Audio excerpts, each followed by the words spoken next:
বিশ্বনবী কোথায় বলছে? বিশ্বনবী যেই কিতাবে বলছে কাফের ওই জায়গায় বলছে। বিশ্বনবী কোন কিতাবে বলছে বলতে বলেন? বিশ্বনবী অহরহর আমি প্রত্যেকটা হাদিসের বইতে অনেক হাদিসের বইতে দেন আমাকে বিশ্বনবী দেখেন। বিশ্বনবী লেখা আছে। দেন আমি যদি বিশ্বনবী লেখা দেখাইতে পারি আমি এক্ষণ ক্ষমা চাবো এখানে। ঠিক আছে? এক্ষণ ক্ষমা চাইবো। হাদিসে থাকবে না কারণ কোরআন হাদিস আরবি, এখানে তো বিশ্ব থাকার কথা না। আচ্ছা কি আছে? আমার দয়াল নবীকে বিশ্ব নবী বলা যাবে না। বিশ্ব নবী বললে আমার নবীর শানমানকে ছোট করা হয়, আমার নবীর শানমানকে নিচু করা হয়। যারা জানার সত্ত্বে নবীকে বিশ্ব নবী বলবে তাদের ঈমান হরণ হয়ে যাবে। ও বন্ধু আমার, আল্লাহর নবীকে বলতে হবে রাহমাতাল লিল আলামিন। ঠিক সাল্লাল্লাহু আলাইহি সাল্লামের শানে বিয়াদবি করতে পারবে না। যদি বিয়াদবি করে, বিয়াদিমূলক কোনো বাক্য ব্যবহার করে, তখন সে কাফের হবে। এই বাক্যটা বিয়াদবিমূলক বাক্য। বিশ্বনবী যদি কেউ কোরআন এবং হাদিসের কোথাও দেখাইতে পারে, আমার 7 লক্ষ টাকার গাড়ি আছে আমি দিয়ে দিব।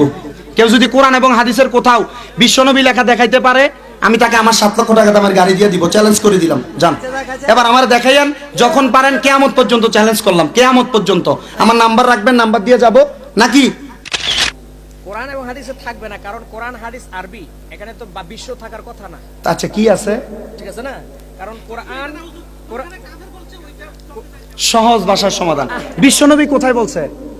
বিশ্বনবী যেই কিতাবে বলছে কাফের ওই জায়গায় বলছে। বিশ্বনবী কোন কিতাবে বলছে বলতে বলেন?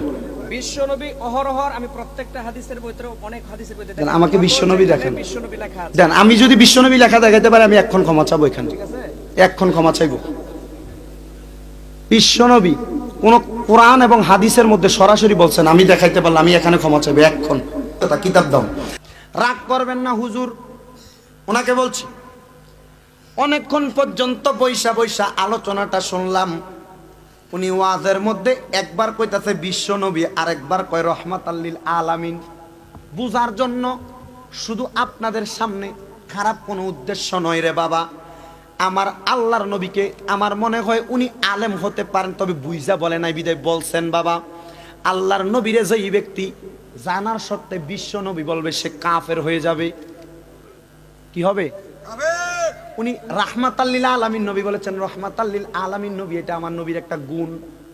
তবে বিশ্ব নবী যে বলবে জানার সত্ত্বে সে কাফের। কেন শোনেন, বিশ্ব কাহাকে বলা হয় যদি আমি আপনাকে প্রশ্ন করি, আপনি নিজে বলবেন বাবা শোনেন হুজুর আপনি রাগ করেন না, আমি বুঝাইতেছি, তাদেরকেও বোঝাই, কারণ ইমান বিধ্বংস হওয়ার সম্ভাবনা। কারণ আল্লাহর নবীকে বিশ্ব নবী বলা এটা ইমানের ঘাটতি থাকবে। কেন শোনেন, বিশ্ব কাহাকে বলে? সায়েন্সের কোন স্টুডেন্ট কি আসো এখানে? সায়েন্সে পড়ছে নাই? সায়েন্সের যারা আছেন এই সায়েন্সের ছাত্রদেরকে জিজ্ঞেস করবেন, বলে বাবা বিশ্ব কাহাকে বলে? সে বলবে নবমণ্ডল এবং ভূমণ্ডলের মাঝে যা অবস্থিত এটাকে কি বলে? বিশ্ব বলে। এখন আমি জানতে চাই, আল্লাহ পাক রব্বুল আলামিন আলহামদুলিল্লাহি রব্বিল, সমস্ত প্রশংসা ওই প্রতিপালকের যিনি সমস্ত জাহানের আল্লাহ। ওই আল্লাহর প্রশংসা করেন কি করেন না? তাহলে আল্লাহ যদি সমস্ত জাহানের রব হয়, আমার নবী সমস্ত জাহানের জন্য রহমত, বিশ্বাস আছে না নাই? আরো জোরে কন্যা বাবা, বিশ্বাস আছে না নাই? এই জন্য আমার দয়াল নবীকে বিশ্ব নবী বলা যাবে না। বিশ্ব নবী বললে আমার নবীর শানমানকে ছোট করা হয়, আমার নবীর শানমানকে নিচু করা হয়। যারা জানার সত্ত্বে নবীকে বিশ্ব নবী বলবে তাদের ঈমান হরণ হয়ে যাবে। ও বন্ধু আমার, আল্লাহর নবীকে বলতে হবে রাহমাতাল লিল আলামিন। আল্লাহর নবীকে বলতে হবে রাহমাতাল লিল আলামিন। সিরাজুম মুনির নবী, রাহাতুল আশিকিন নবী, সিরাজুস সালিকিন নবী। আমার নবীর একটা গুণ নয়, হাজারের হাজারের হাজারের হাজার গুণ আছে আমার নবীর। জোরে বলেন সুবহানাল্লাহ। বোঝার জন্য, মীমাংসার জন্য। সরকারে দু আলম যখন বলা হয়, সরকারে দু আলম, তখন তো সরকারের মানে দেখা গেছে কি বাংলা পরিভাষা ব্যবহারের ক্ষেত্রে অনেক সময় বিশ্বনবী বলে। বিশ্বনবী যারা বলে না যাই না বলে না যাই না, কিন্তু সরকার এই সরকারের দু আলম শব্দটা তো সবাই বুঝে। এই সরকার শব্দের তো বাদশা, বাদশা। সরকার দু আলম, দু আলমের বাদশা। কোন জগতের কি এই দুই দোনো জগৎ হচ্ছে, একটা হচ্ছে এই আলমে আরোহা রুহের জগৎ, আলমে দুনিয়া আর আলমে দুনিয়া। এই দুই জগৎ, এই দুই জগতের জন্য এটা আমার নবীর একটা গুণ, এটা আমার নবীর একটা গুণ। এই জন্য আমার নবীকে আলোচনাটা হয়তো ভালো করে খেয়াল করছেন। আমি খেয়াল করছি রহমত, আমি এই জন্য বইলা দিছি একটা রহমাতাল লিল, আপনি রহমাতাল লিল আলামিনও বলছেন। গুণগুলা বলছি, রাসূল সাল্লাল্লাহু আলাইহি সাল্লামের শান মান আসমানে কতটুকু আল্লাহ রাব্বুল আলামিন দিয়েছে, দুনিয়াতে আসার সময় কতটুকু দিয়েছে। আমি তো আপনাকে ছোট করছি না, ছোট করছি দলিল সহ, ছোট না, সব ঠিক আছে। আপনার একটা পরিভাষা, পরিভাষা এ বিশ্বনবী যারা বলতেছেন, আপনি কি বুঝা বলছেন? বিশ্বনবীটা যারা বিশ্বনবী বলতেছে আল্লাহর হাবিবকে, তারা বুঝা বলতেছে না, বলতেছে না বিদায় এটা আল্লাহর হাবিব সাল্লাল্লাহু আলাইহি সাল্লামের শানকে ছোট করা হচ্ছে। এই জন্য আল্লাহ নবীর আরো অনেক নাম আছে, বাংলা ভাষায় বিশ্ব নবী বইলা নবীর শান আমরা ছোট। আমি তো আপনারা বলছি উনি কিন্তু নবীকে রাহমাতাল লিল আলামিনও বলছেন, বলছি না? রাহমাতাল লিল আলামিন নবী বলছেন, সরকার দো আলমও বলছেন। রাসূল সাল্লাল্লাহু আলাইহি সাল্লামকে রাহমাতাল লিল আলামিন নবী বললেও আপনি শানকে বাড়াইছেন, আমি আপনাকে বলি নাই। আমি এই জন্য বলছি বোঝার জন্য, কারণ যেন ফিতনা না হয়, কারণ আমরা আলেম সমাজ যদি ফিতনা সৃষ্টি করি আপনারা বিভ্রান্ত হয়ে যাবেন, ঠিক না বেটি? এই যে আজকে বলছি, এখন থেকে আপনারা আর কখনো নবীকে বিশ্ব নবী বলবেন বলবেন আর নবীকে রাহমাতাল লিল আলামিন নবী বলবেন। এটাও হুজুর সুন্দর বলেছেন, কারণ আল্লাহ রাসূলের শানের আলোচনা করবেন। আমাকে রোম থেকে বলে আসছেন, কত সুন্দর আলোচনা। রাসূলকে আমরা কবরে পাবো, মিজানে পাবো, হাসরে পাবো, ফুলসেরাতে পাবো, রাসূল আমাদের শাফাত করবে। এগুলা হুজুর রাসূলের শান বলেছেন বিদায় এটা হুজুর এবং আপনাদের সবার স্বার্থে, দিনের বৃহৎ স্বার্থে আপনাদের কাছে বলা এটা আমার একটা দায়িত্ব। এই জন্য বলছি, আল্লাহ পাক আমাদের সবাইকে বোঝার তৌফিক দান করেন। আরো জোরে বলে না আমিন। কেন জানেন? কারণ আমি যদি অন্য হইতাম, মনে করেন আমার জায়গায় যদি হাসানুর রহমান হোসেন নকশবন্দি সাহেব হইতো, উনি এই স্টেজে কইতো, এই হুজুর রাহেন, ওয়াজ বন্ধ করেন, কইেন না বিশ্বনবী আপনি আল্লাহ রাসূলের কোন কি লেগা। আর আমি বুঝি কি জানেন? ওলামাউহুম শাররুম মান তাহতা আদামিস সামাই, জমিনের মধ্যে কিয়ামতের আগে সবচেয়ে নিকৃষ্ট হবে আলেমগণ। তবে আমার নবী বলে, হ্যাঁ কোন আলেমগণ? যে তাখরুজুল ফিতনাতি, যাদের মধ্যে থেকে ফিতনা সৃষ্টি হবে। আমি ফিতনা চাই না, আমি চাই ওয়া তাউদু ফিহিম, এবং অনেক মানুষ হবে যাদের থেকে ফিতনা মীমাংসা হবে। আমি চাই ফিতনা মীমাংসা, আমি ফিতনাওয়ালা আলেম হতে চাই না। ওনার সাথে আমার বন্ধুত্ব থাকবে আজীবন। এই আলেমদের সাথে আল্লাহ যেন আমি, উনি, এলাকার যত আলেম আছেন সবার মাধ্যমে সমাজ প্রতিষ্ঠা করার তৌফিক দেয়।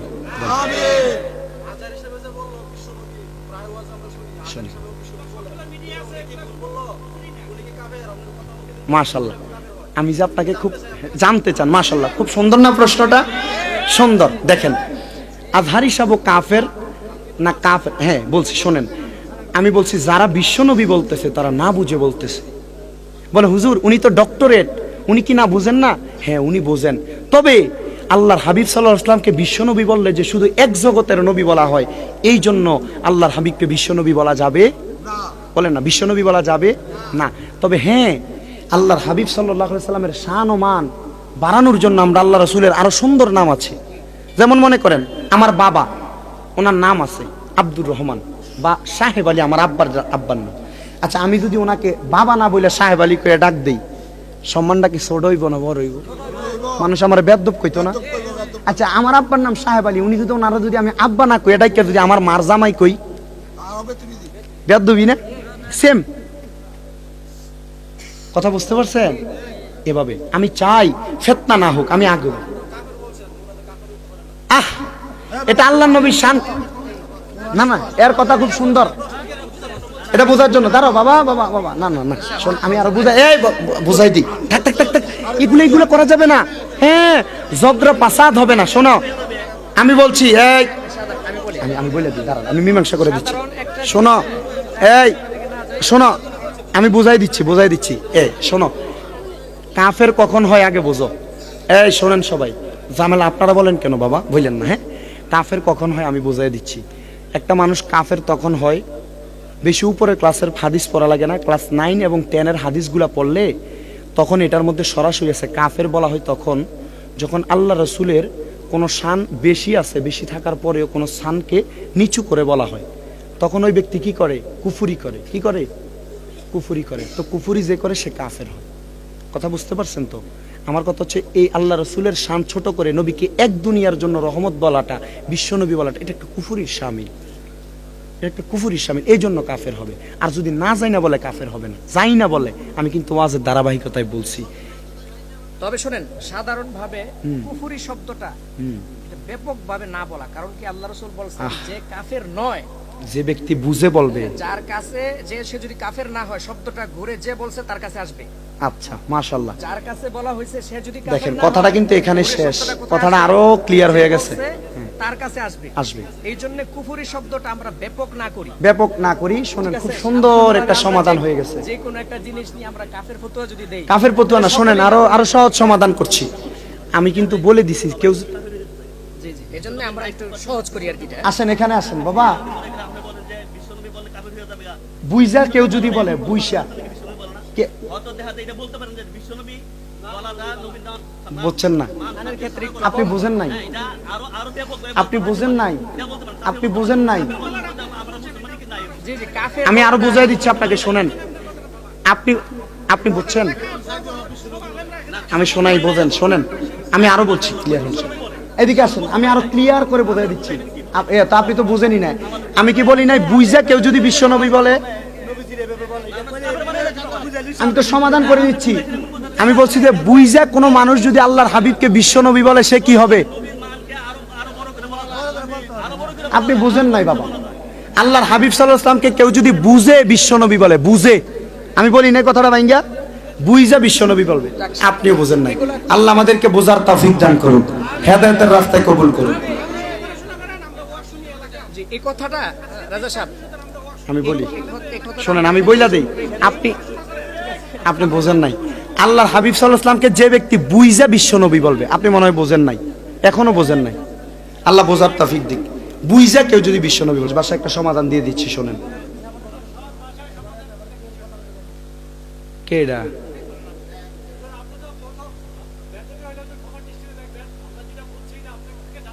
জি জি,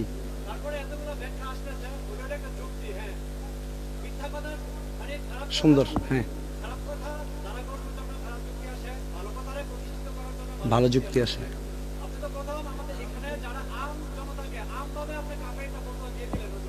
ঠিক আছে, খুব সুন্দর প্রশ্ন, সুন্দর না কথাটা? একটু সহজ ভাবে বোঝেন, সহজ। আজও পর্যন্ত আল্লাহ পাক রব্বুল আলামিনের কোরআন শরীফ বা হাদিস থেকে কোন জায়গায় এই বিশ্বনবী শব্দটা কেউ দেখাইতে পারবে না। আই ক্যান চ্যালেঞ্জ করলাম, বলেন।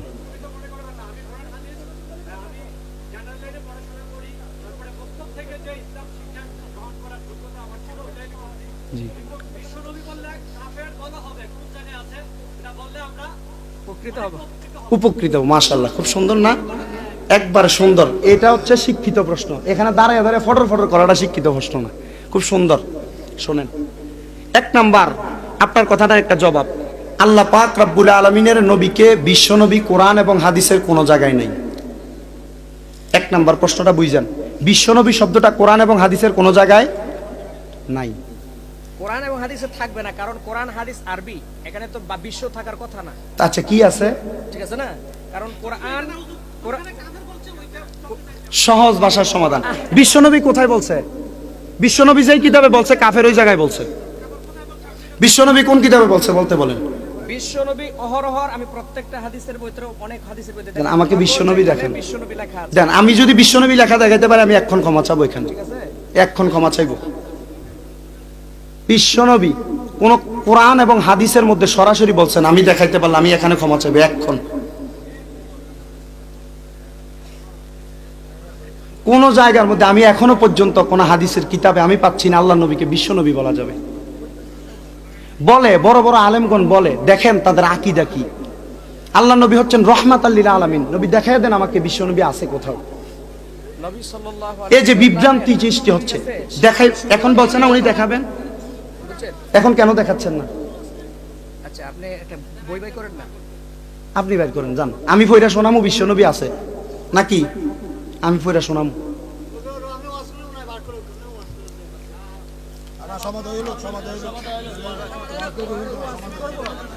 আরো কোন বড় হুজুর থাকলে আপনাদের এলাকা আমরা দেখান, যে বলে বিশ্বনবী কোরআন হাদিসের কোন জায়গায় আছে।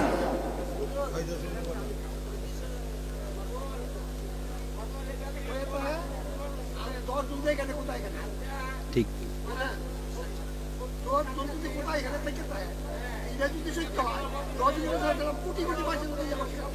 হ্যাঁ,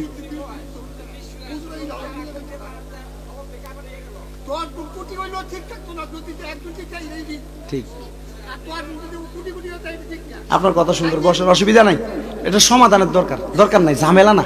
আমি বলছি না আমরা ভাই ভাই হয়ে থাকতে হবে, সমাধান।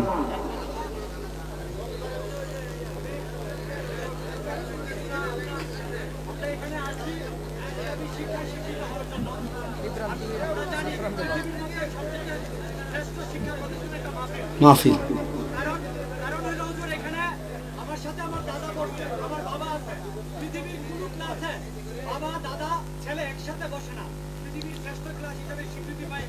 ওয়াজের মাঠ।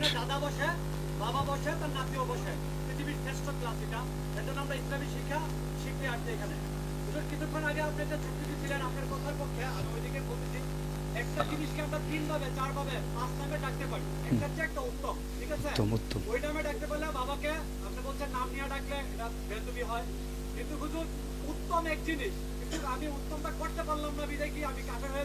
জি, ইসলামের ক্ষেত্রে কোনো উত্তম কাজ থাকার সত্ত্বেও ওইটা না করলে আপনি কাফের হবেন।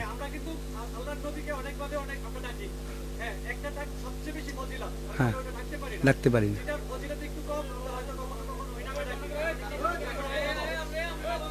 সুন্দর। এই যে আপনার এই কথাটার মধ্যে আপনার উত্তর দেখেন, কোনো মানুষ যদি নামাজ না পড়ে সে কিন্তু কাফের হবে না। কেউ যদি নামাজকে অস্বীকার করে সে কি হবে? কাফের হবে। নামাজ না পড়লে সে হবে ফাসেক। কিন্তু যদি কেউ নামাজ না পড়া এটার অস্বীকার করে যে নামাজ পড়া যাবে না, সে হবে কাফের। যে ঠিক কোনো মানুষ আল্লাহর হাবিব সাল্লাল্লাহু আলাইহি সাল্লামের শানে বেয়াদবি করতে পারবে না। যদি বেয়াদবি করে, বেয়াদবিমূলক কোনো বাক্য ব্যবহার করে, তখন সে কাফের হবে। এই বাক্যটা বেয়াদবিমূলক বাক্য।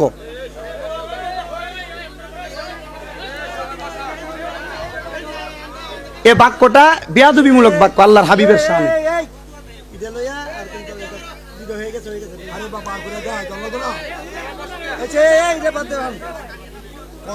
আমি আপনাকে বলছি শুনেন, বিশ্বনবী যদি কেউ কোরআন এবং হাদিসের কোথাও দেখাইতে পারে, আমার 7 লক্ষ টাকার গাড়ি আছে, আমি দিয়ে দিব। কেউ যদি কোরআন এবং হাদিসের কোথাও বিশ্বনবী লেখা দেখাইতে পারে, আমি তাকে আমার 7 লক্ষ টাকা আমার গাড়ি দিয়ে দিব। চ্যালেঞ্জ করে দিলাম, যান এবার আমার দেখাইয়েন। যখন পারেন কিয়ামত পর্যন্ত চ্যালেঞ্জ করলাম, কিয়ামত পর্যন্ত আমার নাম্বার রাখবেন, নাম্বার দিয়ে যাব নাকি? কিয়ামত পর্যন্ত চ্যালেঞ্জ করলাম। কোন কিতাবে? আল্লাহ বোঝার তৌফিক দাও, সেটা কিতাব দাও। আমি নবীর সকল উম্মতকে জান্নাতি করবেন। জোরে বলেন সুবহানাল্লাহ। বন্ধুরা রে আমার, আরো গভীর মনোযোগ দিয়ে শুনবেন বাবারা। আমার নবী বলতেছেন আরো সুন্দর করে, আনা আকসারুল আম্বিয়া ইতাবা ইয়াউমাল কিয়ামাতি। কিয়ামতের ময়দানে আমি নবীর অনুসারীর সংখ্যা হবে সবচাইতে বেশি, সবচাইতে বেশি, সবচাইতে বেশি। ইয়া রাসূলুল্লাহ, কত বেশি? আমার নবী কয়, ওয়া আনা আউয়ালু মাইয়াকরাউ বাবাল জান্নাহ। ওই বেশি হওয়ার কারণে আল্লাহ সর্বপ্রথম আমি নবীকে দিয়ে জান্নাতের দরজা খুলবেন। জোরে জোরে বলেন সুবহানাল্লাহ। ওই নবীকে দিয়ে জান্নাতের দরজা খুলবেন। কিয়ামতের ময়দানে ওই নবীর সম্মান হবে সবচেয়ে বেশি। 2 নাম্বার, ওই নবীকে রওজা মুবারক থেকে সর্বপ্রথম আল্লাহ হাসরের ময়দানে তুলবেন। 3 নাম্বার, ওই নবী আমাদের জন্য শাফাত করবেন। 4 নাম্বার, ওই নবীর শাফাত সর্বপ্রথম আল্লাহ কবুল করবেন। সুবহানাল্লাহ। এবার শুনেন, আল্লাহ পাক রব্বুল আলামিনের পেয়ারা নবীর শানটা আল্লাহ আরো কত বৃদ্ধি করেছে। আমি শুনছি এটার মধ্যে শুনছি, এখন বললে আপনাকে আমার বেয়াজ্জতি করা হবে। আমি চাই না আপনি বেয়াজ্জতি হন। আমি কয়েকটা এবারত পর্যন্ত শুনছি ভুল। আমার দরকার আছে আপনাকে বেয়াজ্জতি করা? আমার দরকার নাই। ওই যে আইনা উম্মতি, আইনা উম্মতি। আমার নবী আইনা উম্মতি বলবে না, ফাকালু ইয়া রাব্বি হাবলি উম্মতি বলবে। আমার দেখাইয়া নেই একটু। আল্লাহ পাক আমাদেরকে বোঝার তৌফিক দিন। মুহাম্মদ ওয়া আলা আলি সাইয়্যিদিনা। গভীর মনোযোগ নিয়ে বসবেন রে বাবারা, বন্ধুরা আমার। আল্লাহর নবীর কত শান, কত আজমত, কত ইজ্জত, সকল কিছু আপনাদের কাছে বর্ণনা করা হবে। আপনারা সবাই শুনবেন। শুধু আমরা চাই না কোনো সমাধান, কোনো কিছু করার। যদি সমাধান করতে হয় আমার কথার ধারাবাহিকতায় সমাধান করতে হবে, ঝামেলা করে নয়। চাইলে আপনারা মুরাদনগরের প্রশাসন নিয়ে আমি বসবো, অসুবিধা নাই। আমি ছোট মানুষ হতে পারি, কিন্তু আল্লাহ পাক এই গুনাহগারকে ক্ষমতা কম দেয় নাই। প্রশাসন নিয়ে বসবো, তবু আমার নবীর শানকে শামীম রেজা ছোট হতে দিব না বাবা। মনে রাখবেন মুসলমান, আমি আর কোনো উগ্রবাদিতা প্রকাশ করাইতে চাই না। আমি একটা দলিলের কথা বলবো, আপনারা চিল্লে ঠিক বলবেন, আমি চাই না এমন কিছু হোক। তবে একটা কথা মনে রাখবেন, আল্লাহর নবীর শান, আমার নবী নূরের নবী। আল্লাহর নবীর শান, আমার নবীকে গুনাহগার উম্মত নবী বলে ডাক দিলে নবী আসতে পারে। আল্লাহর নবীর শান, আল্লাহ আমার নবীকে গায়েবের খবর জানাইছেন, নবী গায়েবের খবর দেয়। আল্লাহ নবীর শান, নবীকে দাঁড়ায়া সালাতু সালাম দেওয়া যাবে, এগুলা নবীর শান। দলিল আমার কাছে, দলিল নিতে চান আমার কাছ থেকে নিয়ে যাবেন। তবে আমার কথা কইল, সাধারণ মানুষের ঈমান হরণ করার দায়িত্ব আপনাকে কেউ দেয় নাই, কেউ দেয় নাই, কেউ দেয় নাই। নবী আমার কিভাবে আপনার কাছে আমার কাছে আছে, এটার দলিল হলো আল্লাহ কোরআনে বলেন, আন-নাবিয়্যু আওলা বিল মুমিনিনা মিন আনফুসিহিম। আল্লাহ বলেন আওলা বমানা আকরা, নফস বমানা রু, ইমানদারের জানের চাইতে আরো নিকটে হলো আমার নবী। জোরে বলেন সুবহানাল্লাহ।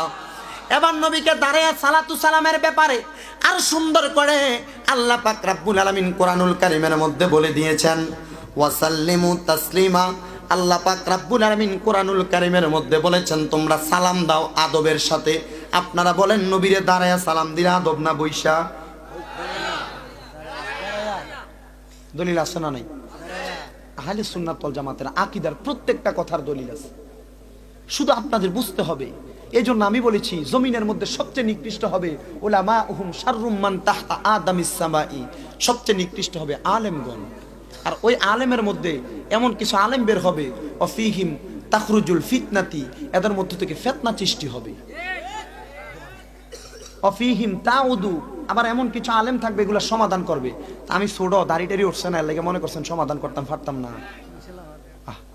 আল্লাহ বুঝার তৌফিক। আল্লাহ ইসলামের উপর প্রতিষ্ঠিত ছিল, টুপি আছে, দাড়ি আছে, পাঞ্জাবি আছে, পাগড়ি আছে, ইমানটা নাই। মাছ ধরি না ডুলা ছিলেন নি আপনারা?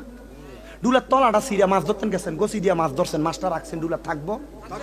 ইমানটা ঠিক ঠিক ডুলার তলার মতো, ইমানটা ঠিক ডুলার তলার মতো। ভাই হুজুর ইমান কি? ইমান হলো ইমান বিল্লাহ, আল্লাহর প্রতি ইমান।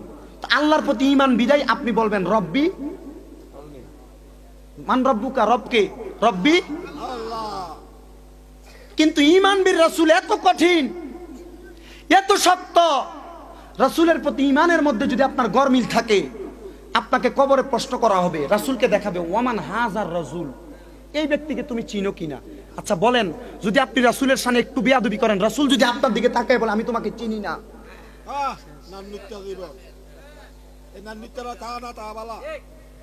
রাসূল যদি বলে আমি তোমাকে চিনি না, তখন আপনার কি হবে? এই জন্য আমি ওই নবীর আশেকদেরকে বলবো, ওই নবীর আশেকদেরকে বলবো। কোন নবীর আশেক? যে যারা নবীর পাগল, নবীর আশেক, নবীর সাতটা পাক্কা প্রেমিক, তাদেরকে কয়েকটা কাজ করা লাগবে। সেটা হচ্ছে মান তামাসসাকা বিসুন্নতি হিন্দা ফাসাদি উম্মতি ফালাহু আজরুন মিয়াতা শাহিদা আও কামা ক্বালা আলাইহিস সালাতু ওয়াসসালাম। ফিতনা ফাসাদের জামানায় নবীর সুন্নতকে জিন্দা করতে হবে। এই ফিতনার জামানায় আপনার ঈমান তাজা করা আমার দায়িত্ব। আমার ঈমান তাজা হবে। 10 জন আলেম এটার বিরুদ্ধে গেলে আমার অসুবিধা নাই, আমি একজন হকের পথে থাকতে চাই। ঠিক।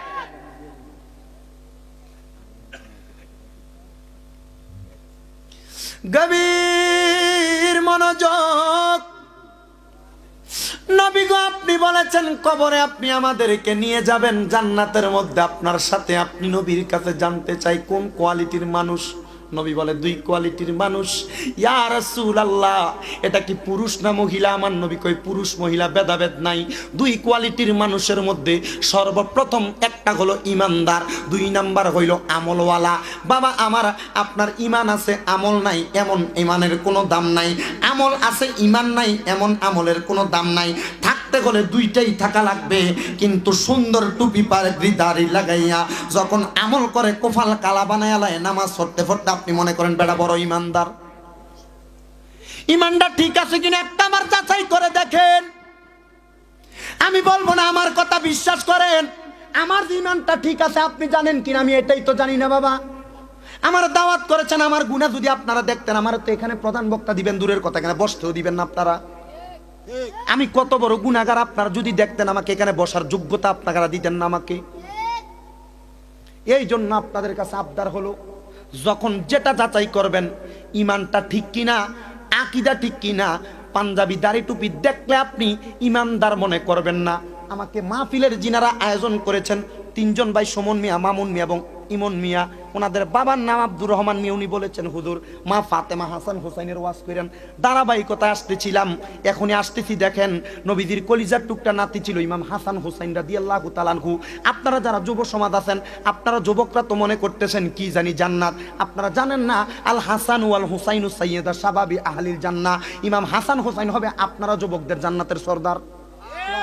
ওই ইমাম হাসান রাদিয়াল্লাহু তাআলা আনহুর ভাই ইমাম হুসাইন রাদিয়াল্লাহু তাআলা আনহুরে কারবালার ময়দানে যে শহীদ করে দিছে, এই বেটার মাথায় পাগড়ি ছিল, এই বেটার মাথায় পাঞ্জাবি ছিল, এই বেটার মাথার মধ্যে টুপি ছিল, দাড়ি ছিল, কিন্তু একটা জিনিস ছিল না, এটার নাম হইল ঈমান মিয়া।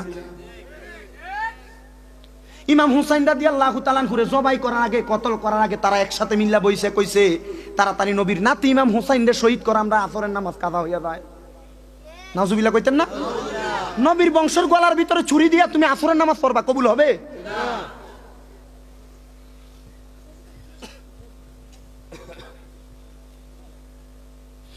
গভীর মনোযোগ। নবীর নাতি ইমাম হুসাইন রাদিয়াল্লাহু তাআলা আনহু কারবালার ময়দানে যাওয়ার আগে আমার নবীর কলিজার টুকটা কন্যা, জিনার নাম হলো হযরতে মা ফাতেমা। এ মা বোনেরা, পর্দার আড়ালে আপনারা ওয়াজ শুনতেছেন, আপনারাও তো জান্নাত দাবি করেন, আপনাদের জন্য তো আল্লাহর জান্নাত।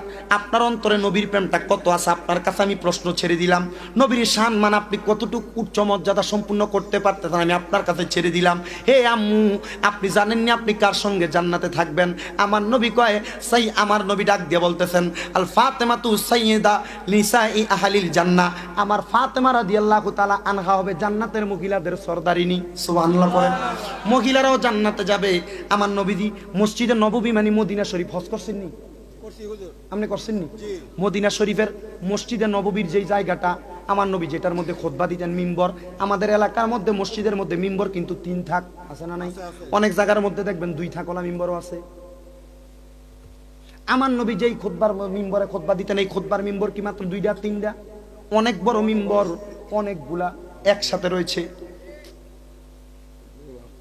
ওই নবীজি ওই জায়গার মধ্যে ইমাম হাসানকে নিলেন ডানুরুর মধ্যে, ইমাম হুসাইন রাদিয়াল্লাহু তাআলা আনহু নিলেন বামুরুর মধ্যে, নিয়ে দুইজনকে একসাথে বসাইয়া আমার দয়াল নবীজি ইমাম হাসান রাদিয়াল্লাহু তাআলা আনহুর ঠোঁট মোবারকের মধ্যে চুমা দিতেছে, হুসাইন রাদিয়াল্লাহু তাআলা আনহুর গলা মোবারকে চুমা দিতেছে।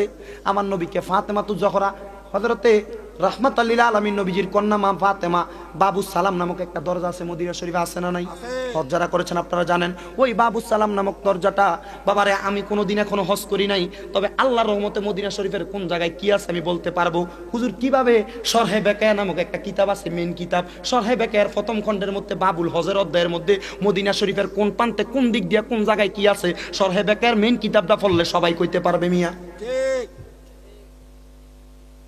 মদিনা শরীফের বাবু সালাম দরজার সাথেই দিয়ে আছেন বাবে জিব্রাইল, যে দরজা দিয়ে জিব্রাইল আলাইহিস সালাম নবীর কাছে আসতেন। ওই বাবু সালাম দরজার মধ্যে আমার নবীজির কন্যা ফাতেমা দাঁড়ায় দাঁড়ায় দেখতেছেন নবী আমার হযরতে হাসান রাদিয়াল্লাহু তাআলা আনহুর ঠোঁট মোবারকে চুমা দিতেছেন, আর হুসাইনের গলা মোবারকের মধ্যে চুমা দিতেছেন। নবীকে ডাক দিয়ে বলতেছেন, এ দয়াল নবী, আপনি যে একজনকে গলায় চুমা দেন আর একজনের ঠোঁটের চুমা দেন। আমার নবী বলে, ফাতেমা তুমি জানো না তুমি কোন দরজায় দাঁড়িয়ে আছো? বলে, বাবু সালাম এই মুহূর্তে আমার কাছে জিব্রাইল আইসা বাবে জিব্রাইল দিয়া খবর দিছে আমার নাতি হাসানকে ওই পাঞ্জাবিওয়ালা পাগড়িওয়ালা টুপিওয়ালা হুজুরের দলেরা আমার নাতি হাসান রে বিষ পান করে মারবো। এই মুহূর্তে জিব্রাইল আইসা আমি নবীরে খবর দিছে আমার এই হুসাইনকে, এই পাঞ্জাবিওয়ালা পাগড়িওয়ালা লোকেরা আমার হুসাইনকে কারবালার ময়দানে জব করে দিব, শহীদ করে দিব। নবী গো, আপনি চাইলে কি আমার আল্লাহ পাক হাসান হুসাইন রে ভালো করতে পারে না? হাসান হুসাইন রে বাঁচাইতে পারে না?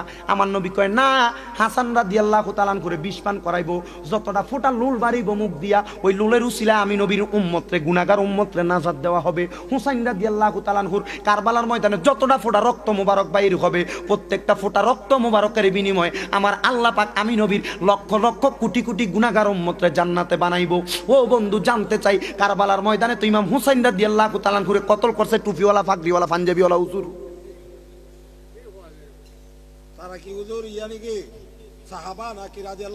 তারা কোনো কিছু না, সাহাবাও না, রাদিয়াল্লাহু আনহু না, তারা আমার নবীর দুশমন, আমার নবীর দুশমন। নবীর কাছে শুধু তাহাজ্জুদের নামাজের মধ্যে সেজদায় পড়ে কইবেন, নবী গো, কত কাফের বেঈমান আপনি নবীরে দেখছে আমরা এখনো দেখি নাই। নবী না দেখা ভালোবাসছি, না দেখে আপনাকে ইজ্জত করছি, আপনার সম্মান করছি, আপনার শানমানের বিপক্ষে কেউ বললে প্রতিবাদ করছি। ইয়া রাসূলুল্লাহ, কোন সময় দেখা দেন আর না দেন, আমি গুনাহগারের মরণের সময় একবার এসে আপনার নুরানি চেহারা আমাকে দেখাইয়েন। নবী কি লাভ হইব আপনি নবীরে না দেখা যদি মইরা যাই? কবরে যাওয়ার পর যদি আমার নবী কয় তোরে আমি চিনি না, ওই কবরে গেলে আপনার কোনো উপায় নাই। ওই অন্ধকার কবর ঘোর অন্ধকার। আমার নবী কয় ঈমান যার আছে কবর হবে তার সুন্দর, আমল যার আছে তার কবর হবে আলোকিত। ঈমান যার নাই, আমল যার আছে কবর আলোকিত হবে না। আমল যার আছে, ঈমান যার নাই তার কবর সুন্দর হবে না। যার ঈমান এবং আমল দুইটা আছে তাদের কবর সুন্দর এবং আলোকিত হবে। জোরে বলেন সুবহানাল্লাহ। ইমাম হুসাইন রাদিয়াল্লাহু তাআলার বুকে প্রশ্ন করেন না, ও ইমাম হুসাইন, আপনাকে যারা আপনার গলা মোবারকের মধ্যে ছুরি দিছে, ইবনে জিয়াদের একটা সন্তান ছিল যার নাম ছিল হুরে জান্নাত, ছোট্ট ছেলে 8 থেকে 9 বছর বয়স। ওই হুরে জান্নাত এজিদের দলে ছিল, সামনে দাঁড়ায় রয়েছে হুসাইন রাদিয়াল্লাহু তাআলা।